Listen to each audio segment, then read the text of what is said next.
Sir இப்படி ஒரு சார்ஜ Hidayatullah sir இதற்கு முன்பாக பார்லிமெண்ட்ல யாராவது சொல்லி இருக்காங்களா இல்ல இதற்கு முன்பாக இப்படி ஒரு சம்பவம் நடந்திருக்கா சார்? இதற்கு முன்பு இன்றைய பிரதமர் பயந்தது போல எந்த பிரதமரும் பயந்தது கிடையாது. இந்த பயம் அவருக்கு வர வேண்டிய அவசியம் இல்லை. அவருக்கு எங்கே பயம் என்று சொன்னால், திரு ராகுல் காந்தி அவர்கள் அவருக்கு எதிராக வைத்த அந்த வாதங்களை முதலிலே முடக்கினார்கள். அந்த வாதமே பிரதமருக்கு எதிரானது. அப்ப இந்த வாதத்தை எதிர்கொள்வதற்கு துணிவு குறைந்த அவர் அதே நேரத்தில் திரு ராகுல் காந்தி, திரு பிரியங்கா காந்தி போன்ற தலைவர்கள் இல்லாத ஒரு அவையிலே அவர் போய் பேசுகிறார். அதுவும் பாராளுமன்றம் தான், இதுவும் பாராளுமன்றம் தான். ஓகே, இன்றைக்கு பாராளுமன்றம் என்ற உச்ச பாதுகாப்பு உள்ள இடத்துல எவருமே போய்விட முடியாது. எவ்வளவு பெரிய ஆளா இருந்தாலும் உள்ள போக முடியாது. அப்படிப்பட்ட ஒரு இடத்துல பாராளுமன்ற உறுப்பினர்கள் மட்டும் இருக்க இடத்துல பாராளுமன்ற உறுப்பினர்களையே தீவிரவாதிகள் என்று கருதக்கூடிய ஒரு சூழலை ஒரு சபாநாயகர் எடுத்து பேசுகிறார் என்று சொன்னால், இதில் பிரதமர் மோடி மட்டுமல்ல, அவர் பயந்து இருக்கிறார். அவருக்கு இவர் துணை போய் அவரை பேச விடாமல் அல்லது அவரை உள்ளே வரவிடாமல் தடுத்திருக்கிறார் என்றுதான் சொல்ல வேண்டும். யார் என்றால் சபாநாயகர் கையில் தான் அந்த அவையே இருக்கிறது. அவையிலே அந்த வெள் என்று சொல்வார்கள் இந்த பகுதியிலே பல பாராளுமன்ற உறுப்பினர்கள் கோஷம் போட்ட காலகட்டங்களிலே பல பிரதமர்கள் வந்தது உண்டு, பதில் சொன்னது உண்டு. அதை கட்டுப்படுத்த வேண்டிய வேலை சபாநாயகருக்கு உண்டு. இப்ப பிரச்சனை பாஜக ஆட்சியிலே உள்ளே மட்டுமல்ல, நாடாளுமன்ற தாக்குதல் என்பது பாஜக ஆட்சியில் தான் நடைபெற்றது. அதே மாதிரி இன்றைய அதில் நான் சொல்றது வாஜ்பாய் அவர்கள் இருக்கும்போது, இப்பொழுது மோடி அவர்கள் இருக்கும்போதுதான் மேலிருந்து குதித்த சம்பவமும் கலர் தூவப்பட்ட விஷயமும் பிரதமர் மோடி இடத்துல தான் நடந்துச்சு. இப்படி பல சம்பவங்கள் அங்கே நடந்திருக்கு. எப்படி நடந்திருக்கு? பாராளுமன்ற உறுப்பினர்களால் அல்ல, நடந்ததெல்லாம் இவர்கள் காலத்தில் அத்துமீறி நுழைந்தது நடந்தது. பாதுகாப்பு குறைபாட்டுக்கு காரணம் பாஜக ஆட்சி என்பது நமக்கு தெரியும். அப்ப நாடாளுமன்ற தாக்குதலிலிருந்து நாடாளுமன்ற உள்ள தாக்குதல் வரை இவர்களுடைய ஆட்சியில பாஜக ஆட்சியில் நடந்தது. சரி, இப்ப பதில் சொல்வதற்கு இவருக்கு ஏன் தைரியமோ துணிவோ இல்லை என்று சொன்னால், இவரை பற்றி உலகளாவிய உங்களுக்கு எஃப்சின் ஃபைல் என்று சொல்வார்கள். அதுல பல நாட்டு தலைவர்களுடைய பெயர் வந்த பிறகு அதை பற்றி பேசி விடுவார்களோ, அதற்கு நாம் பதில் சொல்லி ஆக வேண்டுமோ என்ற ஒரு அச்சம். அங்கே ஆயிரக்கணக்கான வீடியோக்கள் வந்து கொண்டிருக்கக்கூடிய ஒரு சூழலில் இவருடைய பெயர் இடம்பெற்றிருக்கிறது ஒன்று. ரெண்டாவது, திரு ராகுல் காந்தி அவர்கள் இந்த முறை கேட்க வேண்டிய கேள்வியில் இந்த பிரச்சனையும் உண்டு. அதாவது மகாத்மா காந்தியுடைய அந்த பெயர் மாற்ற பிரச்சனை அதாவது கடூரமாக இருக்கும் என்று அவர் நினைத்தார். இப்படி இந்த தலைமை இவ்வளவு நாளா அவர் அதிகமாக வருவதில்லை. பாராளுமன்றத்தை இதுவரை மதிக்காதவர், ஊடகத்தினரை நான் மாதம் ஒரு முறை சந்திப்பேன் என்று சொல்லி ஊடகத்தினுடைய கணைகளுக்கு பயந்தவர், இன்றைக்கு எதிர்க்கட்சி தலைவருடைய அந்த பேச்சுக்கு பயந்தார் என்று சொன்னால் பதில் சொல்லி இருக்கலாம். அழகா ஒரு பிரதமர் உள்ளபடியே இந்தியாவில் ஒரு நல்லா பேசக்கூடியவர்கள் ஒருத்தர் பிரதமர், அதாவது ஜாலக்கா பேசக்கூடியவர். அப்படிப்பட்ட ஒருவர் இதற்கு எளிதாக அவர் பதில் சொல்லியிருக்க முடியும்.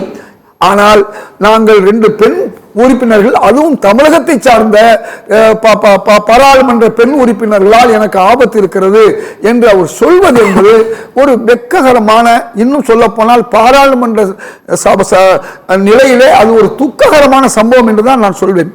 ஆனால் இதுக்கெல்லாம் என்ன காரணம் என்று சொன்னால், அவர் இதுக்கு பதில் சொல்றதுக்கு முடியாதனாலதான் மேலவையில், அதாவது ராஜ்யசபையில் அவர் என்ன பேசியிருக்காருன்னா, என்ன சப்ஜெக்டோ பட்ஜெட் சம்பந்தமா எதுவும் பேசல, அல்லது திரு ராகுல் காந்தி போன்ற எதிர்க்கட்சி தலைவர்களுக்கான பதிலையும் கொடுக்கல.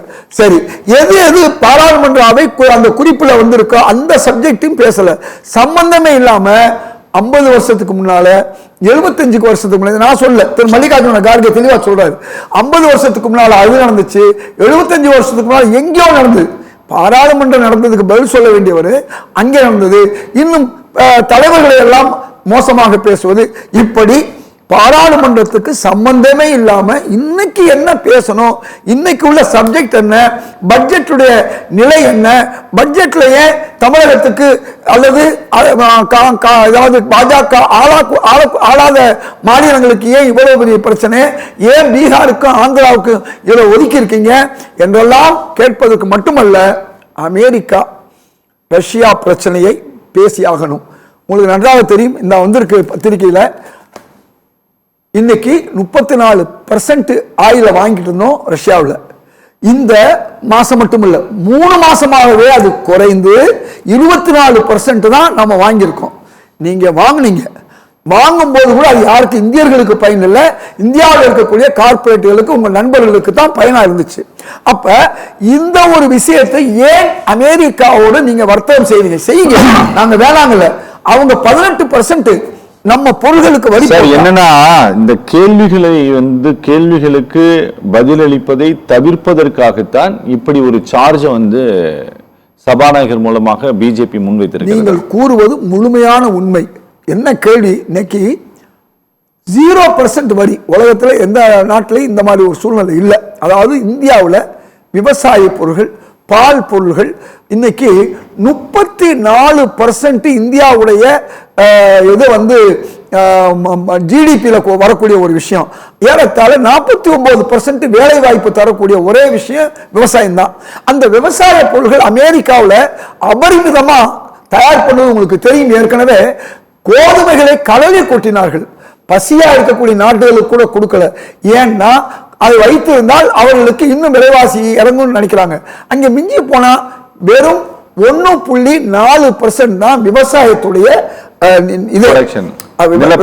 அடிப்படையே 4. ஆனா ஜிடிபியில வெறும் 1% தான். 1.4% அவங்க வேலை பார்க்கறாங்க. அது பண்ணை விவசாயம், அதனால குறைவாக இருக்கலாம். ஜிடிபியில 1% இருக்கக்கூடிய அந்த பொருள்கள் பாத்தீங்கன்னா மிகப்பெரிய பரந்துபட்ட நாடு அமெரிக்கா. நம்ம ஊர்ல மிகப்பெரிய பாதிப்பு ஏற்படும். இந்த கேள்வியை கேட்டு விடுவார்கள். ஆக நாம மாட்டிக்கிட்டோம், ட்ரம்புக்கும் புத்தினுக்கு நடுவில் நாம மாட்டிக்கிட்டோம். ஒரு பக்கம் புத்தின்ட்ட போய் நான் உன்கிட்ட தான் தொடர்ந்து வாங்குவேன்னு சொல்றோம். இங்க ட்ரம்ப் நம்மளை மிரட்டுறதுக்காக வேண்டி அந்த மிரட்டலுக்கு பதில் சொல்ல முடியாம இன்னைக்கு வேற வழி இல்லாம இந்திய மக்களை தலைகுனிய வச்சிருக்கார், சரண்டர் பண்ண வச்சிருக்காரு என்பதுதான் உண்மை.